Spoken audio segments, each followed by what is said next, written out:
Dear students, I welcome all of you in the Director's School Education Jammu online home classes. My today's topic is food production and management for class 8th and as well as for the student of agriculture subject. But particular it is in class 8th syllabus. So the student of 8th class must put their maximum concentration on my today's topic to cover their syllabus and to understand terminology and to define terminology and explanation of some of the topics. Dear students, agriculture is concerned with the food production, and food production is also concerned with the agriculture. So, the production of food or the agriculture subject or the agriculture activities are more and more. There are a number of activities which we perform in agriculture field, in agricultural departments, but I shall consider some of them in today's topic and will try to cover your chapter today. So dear students, आप जानते हैं कि हमें जिंदगी गुजारने के लिए यानी मां के पेट के अंदर से लेकर और मरते दम तक जो है वो खुराक की जरूरत होती है। हर वो जिंदा चीज के जिसको खुराक की जरूरत होती है तो उसको उस खुराक को पैदा करने के लिए भी ध्यान देना बहुत जरूरी है कि मुझे ये खुराक कैसे मिलेगी, इसका जरिया क्या है, इसका सोर्स क्या है। एनिमल्स या प्लांट्स दोनों जो है लिविंग ऑर्गेनिज्म में आते हैं। दोनों को खुराक की जरूरत है नशोनुमा के लिए, पैदाश के लिए, ग्रोथ के लिए, डेवलपमेंट के लिए। लेकिन जहां तक एनिमल्स की बात है उसमें इंसान भी है और जानवर भी है। इनको भी खुराक की जरूरत है, इनको भी खाने की जरूरत है, इनको भी चारे की जरूरत है, इनको भी अनाज, गल्ला, इन सब चीजों की जरूरत है। तो बहरहाल आज हम देखते हैं डियर स्टूडेंट्स कि दुनिया जो है वो उसकी पॉपुलेशन जो है वो बढ़ रही है, आबादी बढ़ रही है, जमीन उतनी। अब देखते हैं कि दुनिया जो है जमीन के चक्कर में आपस में झगड़ा कर रही है, बॉर्डर्स पे लड़ रही है। क्यों? कि हर एक को जमीन चाहिए, क्योंकि जमीन तो बढ़ सकती नहीं है, जमीन जितनी है उतनी है, लेकिन आबादी बढ़ रही है और लोगों की जरूरियात भी बढ़ रही है। जहां पर आपको मैं एक मिसाल देता हूं कि जहां पर हम एक बाप के 2 बेटे थे, आज वहां पे एक बाप के 2 बेटों के साथ 8 पोते भी हो चुके हैं और 8 पोतों के साथ आगे फिर 8 पड़पोते भी हो चुके हैं। तो अब देखिए उस बाप के पास 10 कनाल जमीन थी, अब वो डिवाइड होते होते होते होते पड़पोतों तक जो है कितनी पहुंचेगी हम समझ सकते हैं। वी कैन इमेजिन कि एक एक मरला 2-2 मरले तक हम पहुंचे हुए हैं। इसी तरीके से यूं ही हम आगे जाते रहेंगे, फूड प्रोडक्शन की रिक्वायरमेंट जो है वो ज्यादा हमें होती रहेगी और हमारी आबादी जो है वो ज्यादा बढ़ रही है इसलिए, लेकिन लैंड जो है वो कम हो रही है। इसलिए कोशिश है अपने एजुकेशन डिपार्टमेंट की और खास करके एग्रीकल्चर डिपार्टमेंट की कि हमारा जो है पैदावार में जो है वो कमी ना आए, पैदावार हमारी बढ़ती रहे। चाहे वो हाइब्रिड सीड हम लगाएं, चाहे वो हाइब्रिड जो है चाहे हम आर्टिफिशियल इंसेमिनेशन से जो है एनिमल्स की जो है वो ब्रीडिंग करें, नस्ल कशी करें, तो इस तरीके से हम पैदावार जो है बढ़ा सकते हैं, जो हम कोशिशें कर रहे हैं कि जहां एक 5 मरले में अगर पहले जमाने में 5 किलो अनाज पैदा होता था, तो आज हम साइंटिफिकल दौर में साइंटिफिक तरीके से और साइंटिफिक नॉलेज इस्तेमाल करने से, साइंटिफिकली सोइंग से हम उसी 5 मरले जमीन में 5 किलो के बजाय में 5 मन जो है वो हम पैदावार जो है वो कर सकते हैं। तो इसलिए जरूरी है बच्चों कि हम स्टेप बाय स्टेप अपनी जिंदगी की फील्ड में किसी भी क्लास में हम पढ़ रहे हों, चाहे हम डॉक्टर बन रहे हो, इंजीनियर बन रहे हों, हम मैथ के स्पेशल टीचर बन रहे हों, हम एक बायोलॉजिस्ट जो है वो बन रहे हों, कोई भी फील्ड हमें इंजीनियरिंग की हो, आसमान पे उड़ रहे हों, लेकिन हमें अल्टीमेट जो है वो जमीन पे उतरना पड़ेगा और हमें सोचना पड़ेगा कि ये धरती माँ जो है इससे हमें क्या क्या तवक्को लगा के रखनी चाहिए और किस किस चीज की जरूरत जो है ये हमारी धरती माँ जो है पूरी कर सकती है। तो प्यारे बच्चों, इस लिहाज से मैं आपको बोलूंगा, जैसे आप देखिए मेरे पास ये बैंगन है, ये तो हमें कहां से मिल रहा है? जमीन से मिल रहा है। तो इसी तरीके देखो तो ये टमाटो है, ये कहां से मिल रहे हैं? हमें जमीन से मिल रहे हैं। ये देखिए आप कैप्सिकम, शिमला मिर्च, ये भी कहां से मिल रही है? जमीन से मिल रही है। इसी तरीके से जो मेरी किचन में जो सामान था वो मैं आपको एग्जांपल दे रहा हूँ। ये देखो मटर है मेरे पास, तो ये मटर कहां से मिल रहे हैं? जमीन से मिल रहे हैं। इसी तरीके से ये राजमा है, बटन राजमा, ये कहां से मिल रही है? हमें जमीन से मिल रही है। ये सब हमारी पैदावार है। ये प्याज है हमारे पास, प्याज कहां से मिल रहा है हमें? ये हमारी कल्टीवेशन है, हमारी प्रोडक्शन है, जमीन से हमें मिल रही है। अगर हम छोड़ देंगे तो ये हमें दिखाई नहीं देंगी, जो आइटम्स मैंने आपको बताएंगे ये हमें मिलेंगी नहीं। इसी तरीके से ये आटा है, हमें ये एक प्याली में मैंने आटा रखा है, तो ये आटा हमें कहां से मिला है?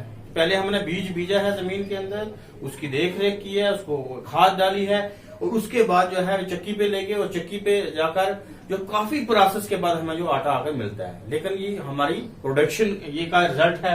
इसी तरीके से आप देखेंगे राइस है हमारे पास, चावल है, ये भी कहां से मिल रहे हैं? जमीन से मिल रहे हैं। तो ये सारे एग्रीकल्चर प्रोडक्ट्स हैं। इसी तरीके से हमारे पास ये जो हो ये आलू की सब्जी है, ये कहां से मिल रही है? जमीन से मिल रही है।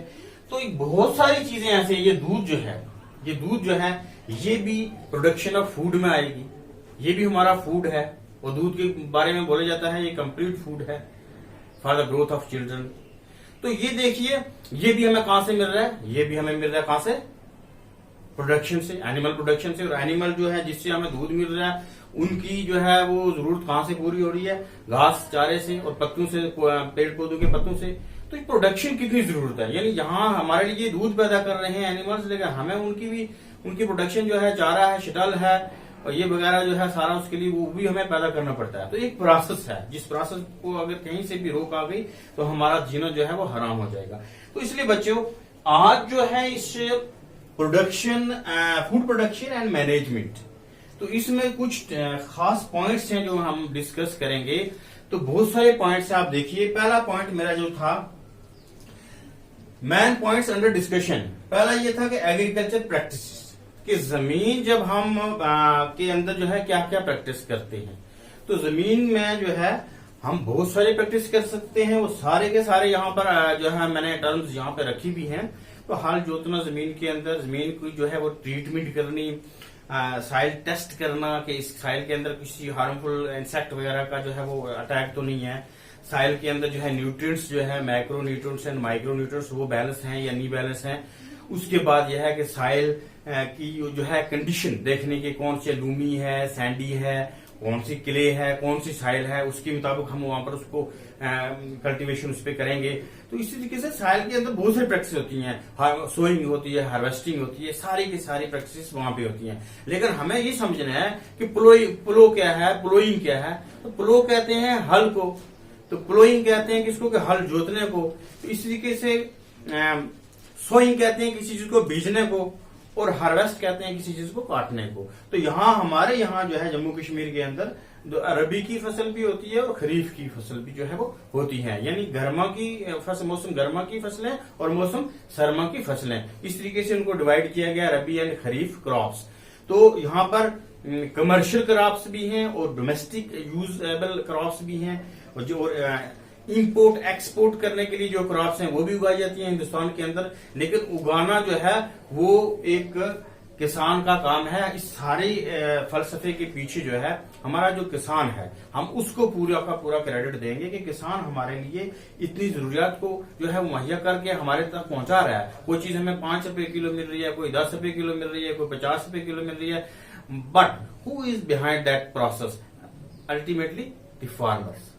तो फार्मर जो है ये सब कुछ जो है वो जब तक करता रहेगा, हमारा हिंदुस्तान जो है वो तरक्की करता रहेगा और डेवलपमेंट जो है वो होती रहेगी। लेकिन पिछले दौर में और आज के दौर में जो है वो डिफरेंस ये है कि उस दौर में जो साइंस और टेक्नोलॉजी इतनी एडवांस नहीं थी, आज के दौर में जो है साइंस एंड टेक्नोलॉजी एडवांस है। चप्पे चप्पे जो है एग्रीकल्चर ऑफिस और animal husbandry, sheep husbandry and then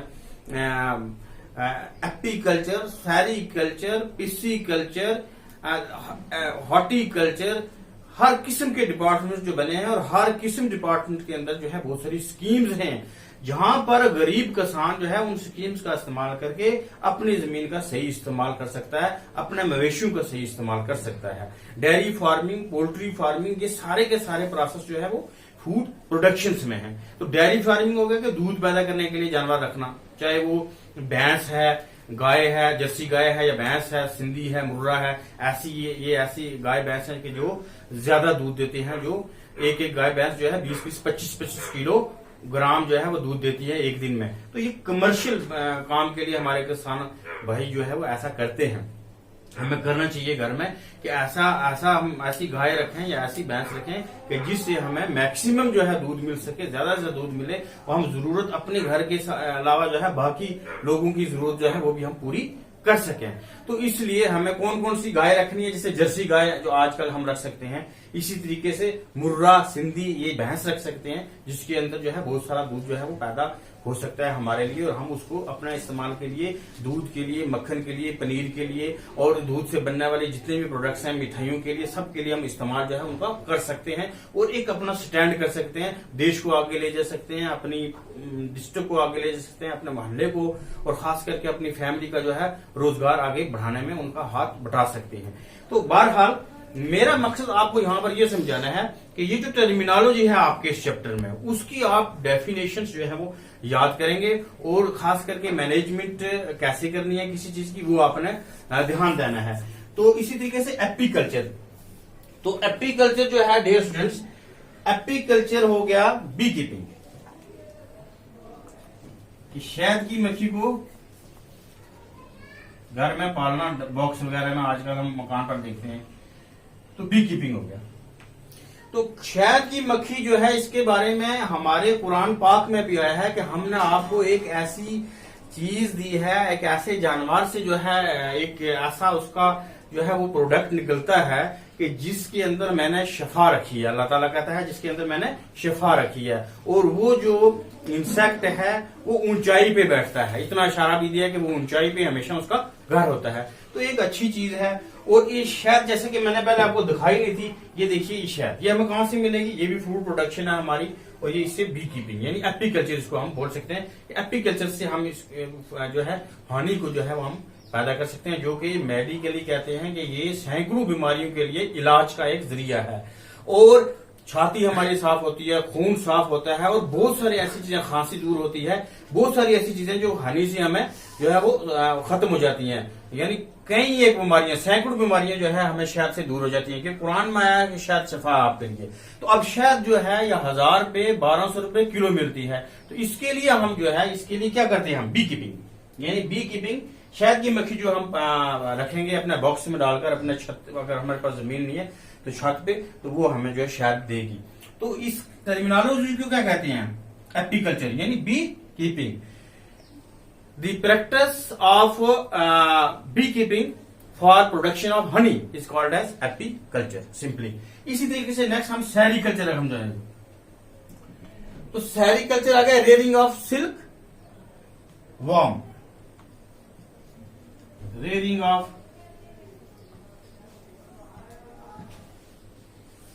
silk worm, यानी शहतूत सिल्क के कीड़े को, रेशमी कीड़े को जो है वो पालना। शहतूत के जो मलबरी ट्री होता है उसके पत्ते उसकी खुराक होती है, उससे फिर कोकून बनाता है और कोकून से हम रेशमी कपड़ा बनाते हैं। इंडस्ट्रीज चलती हैं, बहुत सारे लोग जो है रोजगार उससे हासिल करते हैं, फैक्ट्रीज चलती हैं और बाहर वाले मुल्कों में हम बेचते हैं और इससे इंसान की एक जरूरत पूरी होती है। That is sericulture. Then floriculture, ये भी एग्रीकल्चर के अंदर ही आता है, फ्लोरिकल्चर भी। तो फ्लोरिकल्चर हो गया production of flowers, production of flowers.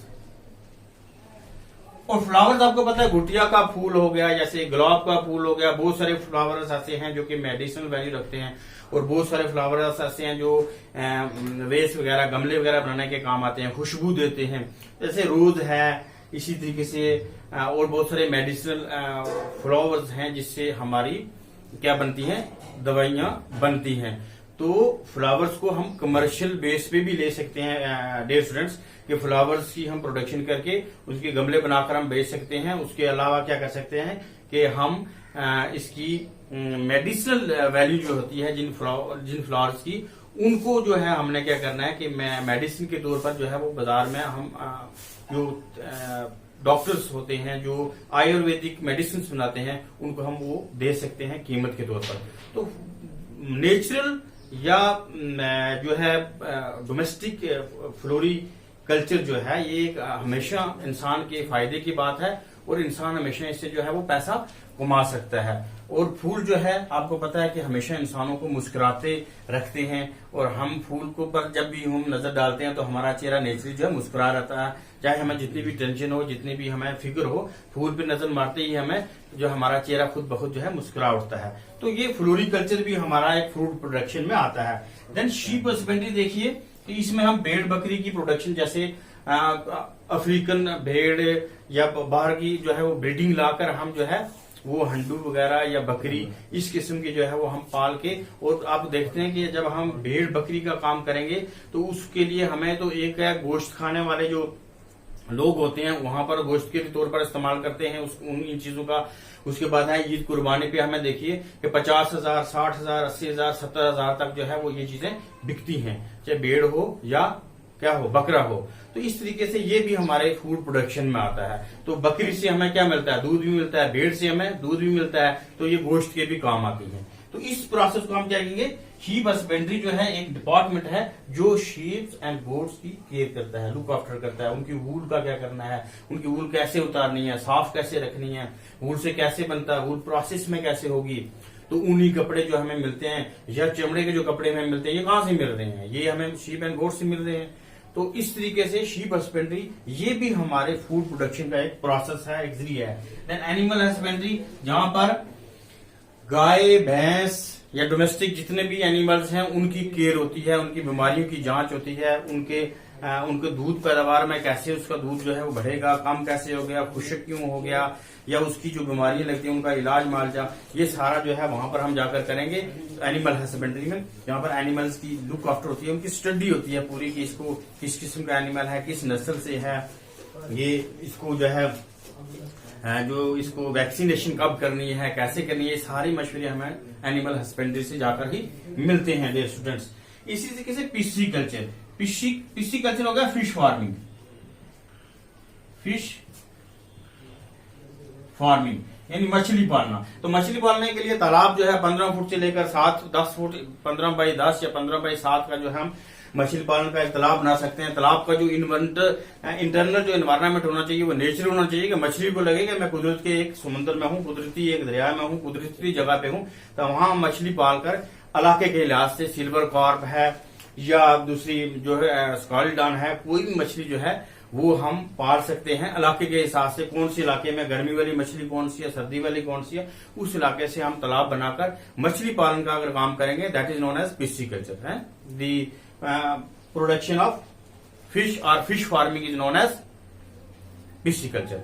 तो डियर स्टूडेंट इसी तरीके से आपको पिस्सीकल्चर का जल सॉइल प्रिपरेशन, ये टर्म ऐसे कि सॉइल प्रिपरेशन मीन्स कि जब भी हम जमीन में कुछ बीजें, चाहे वो सब्जी बीजें, कोई कनक बीजें, चावल बीजें, कोई भी हम चीज बीजें, बीजने से पहले हम जमीन की जो है हमने तैयारी करनी है, प्रिपेयर करना है जमीन को, उसमें से गीटा पत्थर उठाना है, उसका बनना और आड़ी उसका जो है वो सीधा करना है, उसके अगर कहीं से घिरी है कहीं से टूटी है उसको सीधा करना है। उसके बाद प्रिपरेशन में ये आता है कि उस जमीन के अंदर जो है माइक्रो और मैक्रो न्यूट्रिएंट्स जो है, जैसे जिंक है, कॉपर है, मैग्नीशियम है, तो पोटाशियम है, ये चीज नाइट्रोजन है, ये चीजें जो है उसमें है या नहीं है। अगर नहीं है तो हम उसको प्रिपेयर करेंगे, यानी उसमें डालेंगे तो वो प्रिपेयर हो जाएगी। उसके बाद हम सोइंग करेंगे, और सोइंग से पहले भी हमें सीड की ट्रीटमेंट करनी जरूरी है।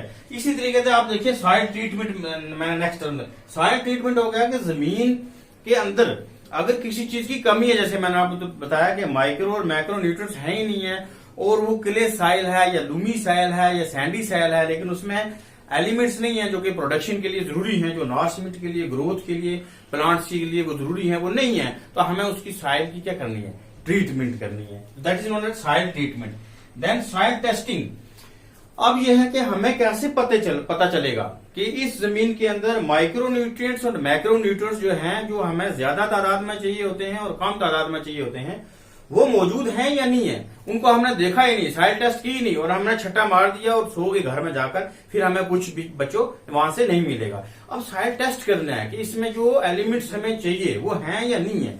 तो सॉइल टेस्टिंग का बेहतरीन तरीका ये होता है कि हम क्या कर सकते हैं कि जमीन के किसी 2-4 किनारों से हम क्या कर सकते हैं कि जमीन के सॉइल टेस्टिंग का, देखिए आप जहां पर सूरज की ये हमारे पास एक लैंड है, तो यहां से इसकी जमीन उठानी है, यहां से जमीन उठानी है, यहां से जमीन उठानी है, यहां से जमीन उठानी है, यहां से जमीन उठानी है, मिट्टी उठानी है, उठा के और जो लैब है एग्रीकल्चर की, लैब में देनी है। एक लिफाफे में इसको डालकर, एक लिफाफे में इस मिट्टी को डालकर बाहर अपना एड्रेस लिखकर दे देंगे हम लैब में। तो लैब से हमें पता चल जाएगा कि इसमें मैक्रो न्यूट्रिएंट्स कितने % है और माइक्रो न्यूट्रिएंट्स कितने % है। लैब की रिपोर्ट के बाद फिर हम इसमें वो चीजें डालेंगे पहले जो इसकी जरूरत है। अगर डेफिशिएंसी है, अगर डेफिशिएंसी नहीं है तो फिर हमें जरूरत नहीं है, लेकिन टेस्ट तो जरूरी है। टेस्ट तो हम अपनी सेहत के लिए भी टेस्ट करते हैं कि भाई देख लो आपको किस वजह से बुखार है, किस वजह से जुकाम है, तो टेस्ट हम करते हैं, तो टेस्ट जरूरी है। तो टेस्ट जैसे हम अपना टेस्ट करते हैं ऐसे सॉइल का टेस्ट भी करना है, और सॉइल का टेस्ट करके हमें उसमें सोइंग करनी है। इसी तरीके से मैंने यहां लिखा है सीड ट्रीटमेंट। अब देखिए सॉइल तो टेस्ट हमने कर ली, लेकिन सॉइल के बाद हमने यहां रखा है सीड।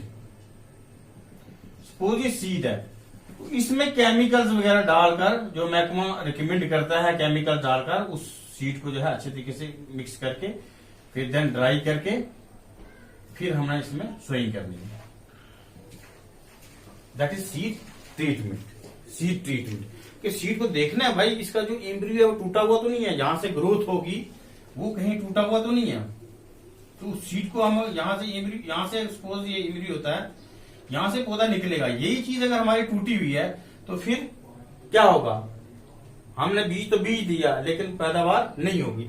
ये देखना यहां से ये एम्ब्रियो जो है ये क्या ब्रेक तो नहीं हुआ है, एक तो ये तो आंखों से देखना है। उसके बाद यह है कि ओल्ड सीड को हमने ट्रीट करना है। ट्रीट इसलिए करना है कि उसके ऊपर इंसेक्ट, पेस्ट वगैरह इस किस्म के कीड़े मकोड़े, जब बैक्टीरिया वगैरह जो अटैक करते हैं, वो अल्टीमेटली जब सैनिटाइज हो जाएंगे, मर जाएंगे, तो उसके बाद हमें सर्टिफाइड सीड जो है उस खाद में डालेंगे। After soil testing then seed treatment. Seed treatment के बाद देखिए एक और टर्मिनल जो आपको मैं बताता हूं कि यहां मैंने लिखा है crop rotation. Crop rotation, crop rotation ये है डिफरेंट कि एक सीजन में हमने एक क्रॉप जो है बीजी है, ठीक है, एक सीजन में हमने एक क्रॉप जो है बीजी है। तो एक क्रॉप जो है एक सीजन में बीजी है। देखिए आप सपोज हमने ये मक्की डाली थी एक सीजन में, ठीक है, मक्की लगा ली हमने एक सीजन में, तो मक्की हमने काट दी नवंबर में या दिसंबर में, हमने मक्की को काट दिया। अब ये लैंड हमारे पास क्या हो गई, इसको हमने काट दिया, इसको हार्वेस्ट कर दिया। अब ये लैंड हमारे पास जो है क्या हो गई है, फ्री हो गई है। अब इसको हमने फ्री नहीं छोड़ना है बल्कि रोटेट करना है। इसमें हमने दूसरी जो है क्या डालना है, वीट डाल देते हैं, ठीक है, मस्टर्ड डाल देते हैं। इससे क्या होगा, रोटेशन से क्या होता है कि कुछ जैसे लेगुमिनस को दाने वगैरह हम डाल देते हैं, लेगनस प्लांट्स वगैरह। तो इसके डालने से क्या होगा कि ये साइल जो है ये फर्टाइल हो जाएगी, साइल फर्टाइल हो जाएगी। रोटेशन का ये जो है फायदा होता है। अब देखिए आप मिक्स्ड फार्मिंग, ये भी एक टर्मिनोलॉजी है, मिक्स्ड फार्मिंग, यानी एक किसान के पास मवेशी भी हैं, एक किसान के पास जो है वो गाय भैंस भी है, बकरी भी है, भेड़ भी है, जमीन भी है, और उसने एक प्रोडक्ट्स को बेचने के लिए जो है वो एक दुकान भी खोल रखी है। वो एपीकल्चर का काम भी कर रहा है, पिस्सीकल्चर का भी काम कर रहा है, सेरिकल्चर का भी काम कर रहा है, बी कीपिंग का भी काम कर रहा है। दैट इज मिक्स्ड फार्मिंग, यानी बहुत सारे फॉर्म्स उसने एट ए टाइम चला रखे हैं। That is mixed farming. अब soil conservation, soil conservation is means that we have to conserve soil by rains, यानी रेन्स वगैरह, जब बारिश तालाब वगैरह को इस किस्म का पानी जब सॉइल को अगर ऊपर वाली उसकी जो तय होती है 4 सेंटीमीटर तक, इसको अगर बहा कर ले जाएगा तो नीचे वाली तय में हमारी कल्टीवेशन इम्पॉसिबल है। तो ये जो ह्यूमस एरिया होता है इसको बोलते हैं ह्यूमस है, इसको हमने सेव करना है। इसको हमने सेव करना है इसलिए कि सॉइल जो है हमारी क्या हो सके, बहने से बच जाए, सॉइल जो है बहने से बच जाए, इसलिए सॉइल को कंजर्व करना है। तो डियर स्टूडेंट, इसी तरीके से हम ये कह सकते हैं कि सॉइल कंजर्वेशन के साथ साथ सॉइल पोल्यूशन है कि जमीन जो है वो सॉइल को पोल्यूशन से हमने बचाना है। कभी कभी एक्स्ट्रा मैन्योर फर्टिलाइजर वगैरह डाल देते हैं, उससे हमने बचाना है। सोइंग क्या हो गया, बीजना, मैंने पहले आपको बताया। हार्वेस्टिंग काटना हो गया। पेस्टिसाइड्स, इंसेक्टिसाइड, वो दवाएं जो हमें कीड़े मकोड़े को मारने के लिए छिड़काव करना पड़ता है। The chemicals which kill the insects and pest are known as insecticide and pesticides. Weedicide, जो काग खब्बल वगैरह होता है हमारी जमीन में, सब्जी वगैरह में, उसको जो मारने के लिए केमिकल इस्तेमाल किए जाते हैं, that is known as weedicides. Nursery sowing of vegetable, nursery जब हम लगाते हैं वेजिटेबल्स की, वो कैसे लगानी है, उसका बेड जो है हाइट पे होना चाहिए, उसके कीड़े मकोड़े को जलाकर सूरज की गर्मी लगाकर उसको खत्म करना है, उसमें मैक्रो और माइक्रो न्यूट्रिएंट्स का टेस्ट करना है, उसमें मॉइस्चर देखना है, उसके बाद उसमें सीडलिंग करने के बाद वो सीडलिंग ट्रांसप्लांट करनी है और फिर डिस्टेंस से उसको रखना है ताकि वो हमारी कामयाबी पूरी मिले। यानी इरिगेशन है, ड्रिफ्ट इरिगेशन। इरिगेशन होगा कि हम कोई भी फसल उगाते हैं उसको पानी की जरूरत होती है, पानी के बगैर फसल जो है वो खुश होकर खत्म हो जाती है। तो इरिगेशन के लिए ये जरूरी है कि हमें पानी का जो है इरिगेशन महकमा होता है, इरिगेशन नहरें होती हैं, इसी तरीके से इरिगेशन जो है ड्रिफ्ट से होता है। ड्रिफ्ट इरिगेशन होगा स्मॉल कैपिलरी लाइक ट्यूब्स वगैरह हम जो है अपनी फील्ड्स में या बेड वगैरह में जो कैरी वगैरह हमने बनाई उसमें हम डाल दें, तो बिल्कुल स्लो बाय ड्रॉप जो है वो इरिगेशन प्लांट को देता रहता है, जिससे वो प्लांट ग्रोथ करता रहता है। Then fertilizers, urea, potash, nitrogen, इन चीजों का ध्यान रखना कि हमारी जमीन की जो पैदावार हो रही है इसमें क्या इन चीजों की कमी है या नहीं है, तो वो हम देसी खाद से भी पूरी कर सकते हैं। देसी खाद जो है वो ज्यादा बेनिफिट होती है एज कम्पेयर टू केमिकल्स। तो इस तरीके से वो हमें डालने चाहिए। कब डालने चाहिए? जब हम लैंड प्रिपेयर करते हैं। लैंड प्रिपेयर के टाइम हमें उसको, जब हम साफ सुथरा करके डोगे को, उसमें जो है हम देसी खाद वगैरह अगर हमारे पास है, वो भी डंप लगी हुई पुरानी सूखी, वो हम डालेंगे तो वो हमारे लिए बेनिफिशियल होगी। उसके बाद सॉइल टेस्ट करके हम मजीद उसके बारे में जानकारी भी रख सकते हैं कि भाई इसको और मजीद कितनी चीजों की जरूरत है। इसी तरीके से मैंने मशरूम कल्टीवेशन का भी यहाँ एक पॉइंट रख दिया था और उस टॉपिक को मैं कंटिन्यू भी रखूंगा, ये भी आपको बोल दूं, अभी कंप्लीट शायद नहीं हुआ है। तो मशरूम कल्टीवेशन जो है ये भी हमारे लिए एक बड़ी बेहतरीन जो है कमर्शियल वेजिटेबल है, और उसमें प्रोटीन होता है और ये खाने के लिए बहुत सारी बीमारियों को है दूर करती है। इसी तरीके से मशरूम हम अपने कमरे के अंदर जो है डार्क रूम में जो है वर्मी कंपोस्ट वगैरह ये बना के जो है उसको डार्क रूम में पीटीयू में मशरूम जो है हम पैदा करके हम जो है बाजार में बेच सकते हैं और अपने घर में इस्तेमाल कर सकते हैं। और मशरूम जो है फैटलेस, लेकिन इसका टेस्ट जो है वो गोश्त की तरह होता है, लेकिन इसमें फैट बिल्कुल माइनस होता है। तो मशरूम जो है 200-250-300 रुपए के लिए मशरूम जो है हम पैदावार करके हम बाजारों में बेच सकते हैं, घर के लिए इस्तेमाल कर सकते हैं। लेकिन इसके लिए क्या है, हम एक रूम में, छत में, किसी भी छोटे से एरिया में हम मशरूम कल्टीवेशन का जो है प्रोसेस कर सकते हैं। तो डियर स्टूडेंट्स, मुझे उम्मीद है कि आपको पता चल गया होगा कि फूड प्रोडक्शन और उसकी मैनेजमेंट जो है हमने कैसे करनी है। तो अब आपने क्या करना है, जो आपके पास रिटन मटेरियल है उसको मेरे वीडियो को देखने के साथ साथ उस रिटन मटेरियल को भी आपने अंडरलाइन करना है कि सर ने कौन कौन से जो है मेन पॉइंट्स हमें बताए हैं, उन मेन पॉइंट्स को आपने वहां से लर्न करना है और याद करना है अच्छे तरीके से। और समझना कैसे है, मेरी वीडियो को देखकर। शुक्रिया, बहुत बहुत शुक्रिया। जय हिंद।